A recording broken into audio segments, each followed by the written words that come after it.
Sobat BMKG, kondisi dinamika atmosfer Indonesia saat ini dipengaruhi oleh beberapa sistem tekanan rendah di belahan bumi utara dengan salah satu yang paling memberi pengaruh yakni siklon tropis Bualoy. Siklon tropis ini terpantau berada di Laut Filipina, Tenggara Pulau Luzon yang bergerak ke arah barat-barat laut dengan kecepatan angin maksimum mencapai 75 knot. Siklon tropis ini memberikan dampak tidak langsung berupa hujan lebat dan gelombang laut tinggi di sekitar wilayah utara Indonesia, terutama Sulawesi Utara, Maluku Utara, dan Papua Barat Daya. Sementara itu, memasuki pekan terakhir bulan September, wilayah selatan Indonesia berada pada masa peralihan atau periode transisi dari musim kemarau ke musim hujan. Selama periode ini, hujan disertai petir dan angin kencang berdurasi singkat pada skala lokal umumnya terjadi saat siang menjelang sore hingga malam hari, yang didahului oleh adanya udara hangat dan terik pada pagi hingga siang hari.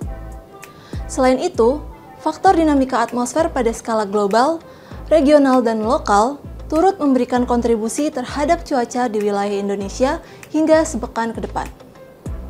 Sobat BMKG, pada episode kali ini kami akan membahas terkait waspada dampak siklon tropis di utara Indonesia dan potensi cuaca ekstrim pada masa peralihan musim. Bersama saya Adelia, berikut kita simak informasi selengkapnya. Sobat BMKG, selama sepekan ke depan, pertumbuhan awan hujan yang signifikan masih berpotensi terjadi di sejumlah wilayah di Indonesia. Kondisi ini dipicu oleh interaksi berbagai faktor atmosfer pada skala global, regional, hingga lokal yang mampu mendukung pertumbuhan awan hujan di beberapa wilayah yang juga berpotensi menghasilkan hujan dengan intensitas bervariasi, mulai dari ringan hingga sangat lebat. Secara global, nilai Dipole Mode Index yang negatif mampu mendukung peningkatan pasokan uap air ke wilayah Indonesia bagian barat. Sementara itu, secara regional, anomali OLR yang dominan bernilai negatif di sebagian wilayah Sumatera bagian selatan, sebagian Jawa, Nusa Tenggara, Kalimantan, serta sebagian besar wilayah Indonesia bagian utara dapat menjadi indikator aktifnya proses pembentukan dan pertumbuhan awan hujan di Indonesia. Aktivitas gelombang atmosfer juga berperan penting pada dinamika atmosfer di wilayah Indonesia. Gelombang Rossby ekuatorial dan gelombang Kelvin masih diperkirakan aktif di sebagian Sumatera, sebagian Jawa khususnya pada akhir September, sebagian Kalimantan, Sulawesi bagian utara, serta Papua Selatan, yang berkontribusi dalam peningkatan aktivitas konvektif dan pembentukan awan hujan. Di sisi lain, siklon tropis Bualoy diprediksi berada di sekitar Laut Cina Selatan dengan pergerakan ke arah barat-barat laut.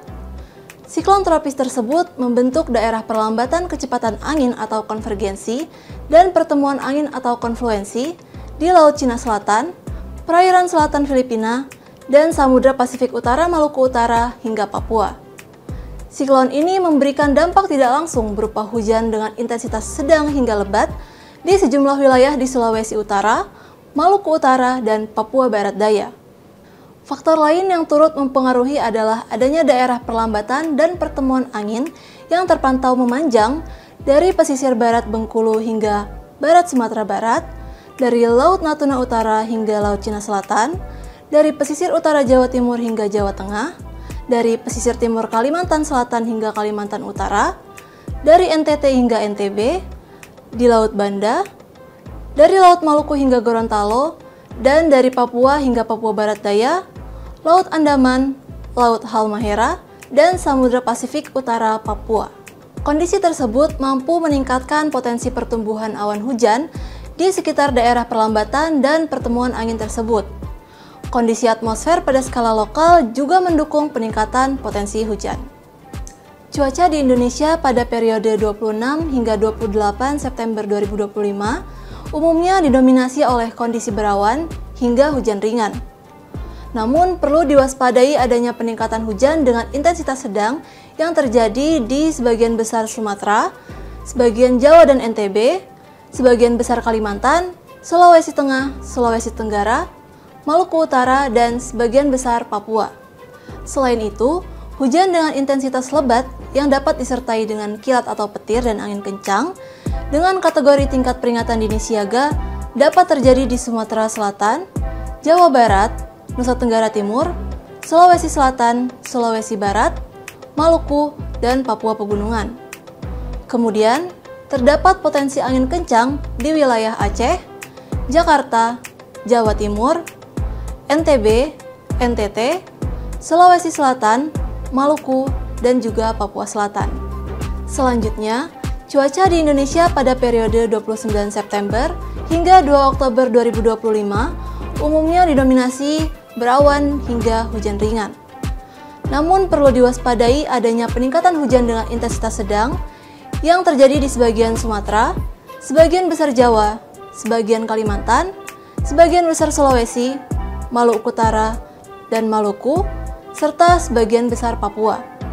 Selain itu, hujan dengan intensitas lebat yang dapat disertai dengan kilat atau petir dan angin kencang dengan kategori tingkat peringatan dini siaga dapat terjadi di Sumatera Selatan, Kalimantan Barat, Papua Tengah, dan Papua Pegunungan.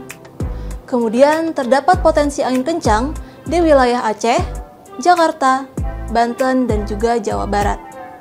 Sobat BMKG, perlu diketahui untuk prospek mingguan ini merupakan kondisi cuaca wilayah Indonesia secara umum. Serta informasi ini akan terus diperbarui sesuai dengan perkembangan cuaca terbaru. Kemudian, dalam menghadapi potensi cuaca ekstrim dalam beberapa waktu ke depan, BMKG menghimbau masyarakat untuk waspada terhadap cuaca yang dapat berubah sewaktu-waktu, kemudian menjauhi wilayah terbuka ketika terjadi hujan yang disertai petir, serta menjauhi pohon atau infrastruktur yang sudah rapuh ketika terjadi hujan yang disertai angin kencang. Lalu, tetap gunakan tabir surya dan cukupi asupan cairan tubuh. Serta, siap siaga menghadapi potensi bencana hidrometeorologi dengan memantau informasi cuaca terkini melalui kanal resmi BMKG seperti situs website www.bmkg.go.id dan media sosial BMKG di @infobmkg atau aplikasi Info BMKG. Demikian informasi yang dapat kami sampaikan. Tetap tenang dan siaga menghadapi perubahan cuaca ekstrim serta pahami langkah evakuasi jika diperlukan.